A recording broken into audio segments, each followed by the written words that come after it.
They have one thing in mind, a common desire to showcase their talents. These teachers who few years back cut their fine arts teeth under the tutelage of Mr. Momodou Bojang are now looking forward to honing their skills wherever they find themselves.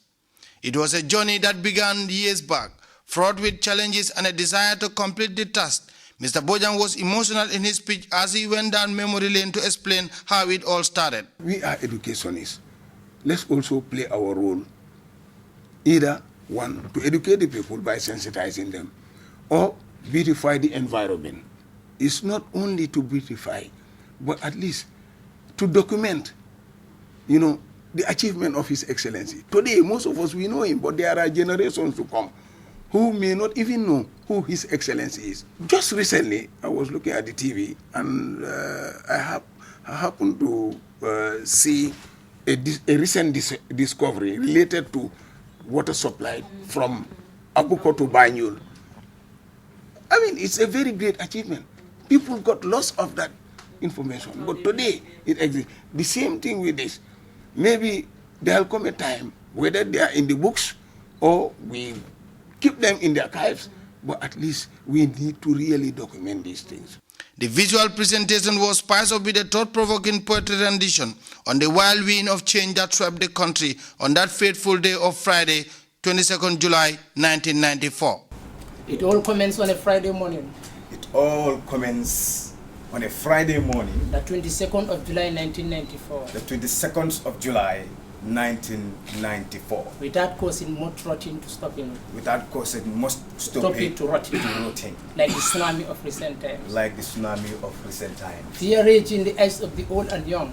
Fear raged in the eyes of the old and young. But not a single barrel caused a rampage. But not a single barrel caused a rampage. When the dust finally settled down. When the dust finally settled down. A young, prolific and charismatic leader appeared. A young, prolific and charismatic leader appeared. Permanent Secretary, Ministry of Tourism and Culture Momodou commended the group for presenting what he described as an exemplification of the July 22nd unprecedented developments. He said artists like musicians mirror happenings in society. If there is anyone who doubts whether we have homegrown talents, it is time for sober reflection as the socio-economic dynamics are changing for the better. This is an example to evidence that yes, talent does exist in the Gambia. Because what this shows is it puts the onus on us to really try as an institution of government, be it the Ministry of Tourism and Culture or the National Center for Arts and Culture, to see how we can work with these people of these various diverse talent to try and harness that talent to ensure that the requisite rewards are reaped vis-a-vis the talent that Gambians have been exhibiting and displaying over the years. The positive development and artistic pursuit are all taking place under the conducive political, economic and security climate, encouraging some of the country's best brains to shine.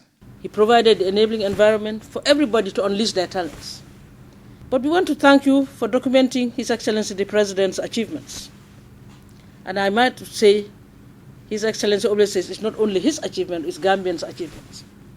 Because he believes that if you are a leader, you must have support from behind, no matter how good you are as a leader, no matter how good your pronouncements are, your policies and programs and development blueprints.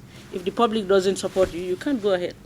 So therefore, His Excellency the President is appreciative of all Gambians, including our artists, of course, including Mr. Bojang and team, for also trying to tell the Gambian story.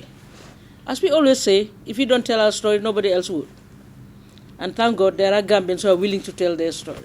These students have once more made the country's leadership proud by coming up with a creative venture such as itemizing through fine arts some of the major accomplishments of the July 22nd revolution. Ebrima Baldeh, GRTS News.